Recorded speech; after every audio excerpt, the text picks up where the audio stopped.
आज हम आपको जौनपुर का इतिहास बताने जा रहे हैं। इसका नाम जौनपुर कैसे पड़ा। विश्व पटल पर जौनपुर के गौरवशाली इतिहास के संदर्भ में जमदग्निपुरम, देवनागरी, यवनपुर जौनपुर के ही पर्यायवाची नाम हैं। वैदिक काल में जौनपुर जमदग्नि ऋषि की तपोभूमि होने के गौरव के साथ इसका वैदिक नाम जमदग्निपुरम था, जो कि धीरे धीरे समय परिवर्तन के साथ जौनपुर हो गया।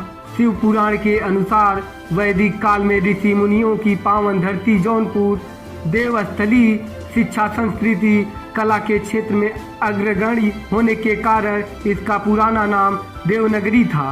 प्रमाण के आधार पर भगवान परशुराम द्वारा आयोजित महायज्ञ जमैथा देवनागरी जौनपुर में ही संपन्न हुआ था। समय चक्र के साथ जिसे सरकी शासकों ने देवनगर से यवनपुर और बाद में जौनपुर में परिवर्तित कर दिया। विभिन्न खुदाइयों के अवशेषों के आधार पर हम जौनपुर के प्रागैतिहासिक बसात की सीमा का अवलोकन कर सकते हैं। विभिन्न तथ्यों व उल्लेखनों के आधार पर जौनपुर की प्राचीनता की सीमा करीब 3000 ईस्वी पूर्व माना जाता है। लोक कथनों के अनुसार जौनपुर शहर का इतिहास रामायण काल से जुड़ा है। ऐसा बताया जाता है कि त्रेता युग में जमदग्निपुरम जौनपुर के राजा किराड़वीर का राम ने वध किया था।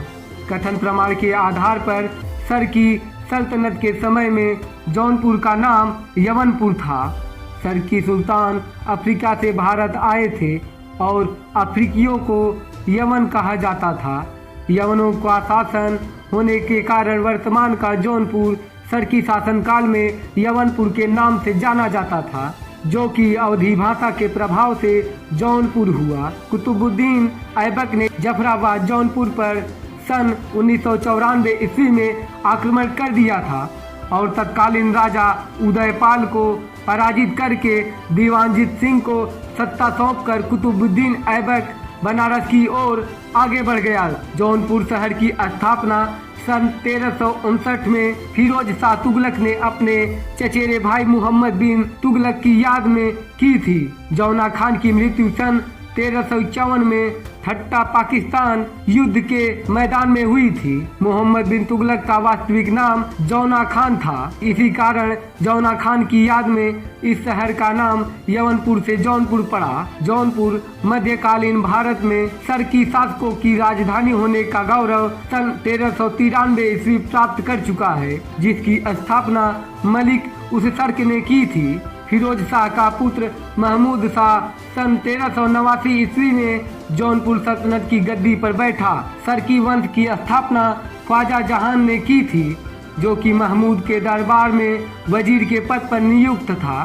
सन 1393 ईस्वी में फिरोज तुगलक के पुत्र सुल्तान महमूद ने अपने वजीर ख्वाजा जहान को मलिक उस सर्क की स्थापना देकर कन्नौज से बिहार तक का क्षेत्र उसे सौंप दिया। मलिक सरवर ख्वाजा ने दिल्ली पर हुए तैमूर के आक्रमण के कारण व्याप्त अस्थिरता का लाभ उठाकर सन 1394 ईस्वी में स्वतंत्र सरकी वंश की नींव डाली। सरकी राजवंश के स्थापक मलिक उल सर्क की मृत्यु सन 1398 ईस्वी में हुई। तत्पश्चात उनके दत्तक पुत्र सैयद मुराद शाह को जौनपुर सल्तनत के सिंहासन की सत्ता सौंपी गई। सैयद मुराद शाह के बाद उसका छोटा भाई इब्राहिम शाह जौनपुर की गद्दी पर बैठा।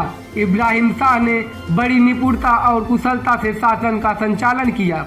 इब्राहिम शाह ने हिंदुओं के साथ सद्भाव की नीति पर कार्य किया। जौनपुर की ऐतिहासिक एवं विख्यात अटाला मस्जिद की नींव फिरोज शाह ने सन 1393 ईस्वी में रखी थी, जिसका निर्माण संपन्न सन 1408 ईस्वी में इब्राहिम शाह ने पूरा किया था। जौनपुर में प्राचीन सुप्रसिद्ध विजय चंद्र मंदिर के स्थान पर मस्जिद को सुल्तान इब्राहिम के सूबेदार अमीर खालिद खान ने 1417 ईस्वी में बनवाया था। इब्राहिम शाह ने जौनपुर की विख्यात जामा मस्जिद का निर्माण सन 1429 ईस्वी में प्रारंभ किया था और इसे सन 1442 ईस्वी में उनकी पत्नी राजी बीबी ने संपन्न करवाया था। मुबारक शाह के छोटे भाई शम्स उल दीन इब्राहिम ने जौनपुर सल्तनत की सैन्य शक्ति को 1402 ईस्वी से 1440 ईस्वी तक लड़ाकू सेना की शक्ति का कीर्तिमान स्थापित किया था।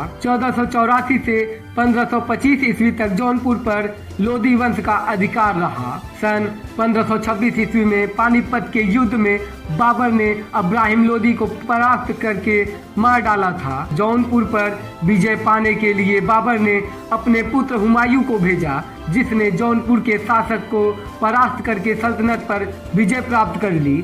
हुमायूं का शासनकाल 1530 से 1556 और 1555 से 1556 तक रहा। सन 1556 ईस्वी में हुमायूं की मृत्यु हो जाने के कारण 18 वर्ष की अवस्था में हुमायूं पुत्र जलालुद्दीन मोहम्मद अकबर सिंहासन पर सत्तारूढ़ हो गया। अकबर का दूर विरोधी अली कुली खान के विद्रोह के कारण अकबर ने स्वयं 1567 ईस्वी में चढ़ाई किया और युद्ध में अली कुली खान मारा गया। बादशाह अकबर जौनपुर आया और यहाँ कुछ दिनों तक निवास किया।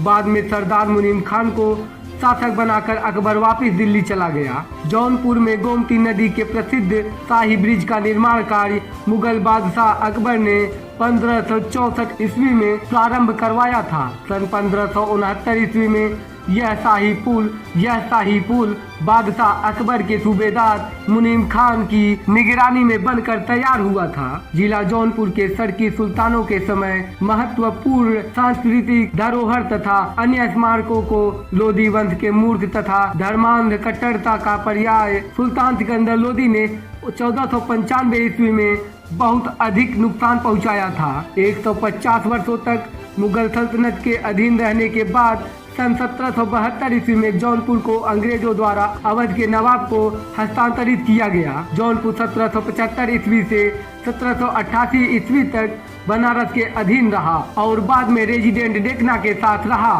अंग्रेजी शासनकाल 1818 ईस्वी में जौनपुर के अधीन आजमगढ़ को भी कर दिया गया था। अंग्रेजी सरकार द्वारा 1822 ईस्वी एवं 1830 ईस्वी में आजमगढ़ और जौनपुर को विभाजित कर अलग अलग कर दिया गया। जौनपुर का संबंध सतयुग, त्रेता युग, द्वापर, कलयुग, आदि काल, पौराणिक काल, वीर गाथा काल, भक्ति काल, मुगल काल, ब्रिटिश काल यानी कि आर्य के आगमन से लेकर वर्तमान काल तक गहरा अटूट संबंध रहा है।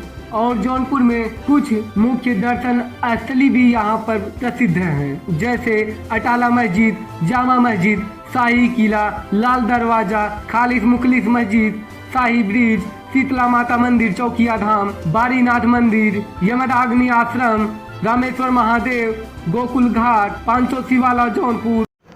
अगर आपको हमारा वीडियो पसंद आया है तो प्लीज़ लाइक कीजिए, सब्सक्राइब कीजिए और बेल आइकन की घंटी जरूर दबाइएगा।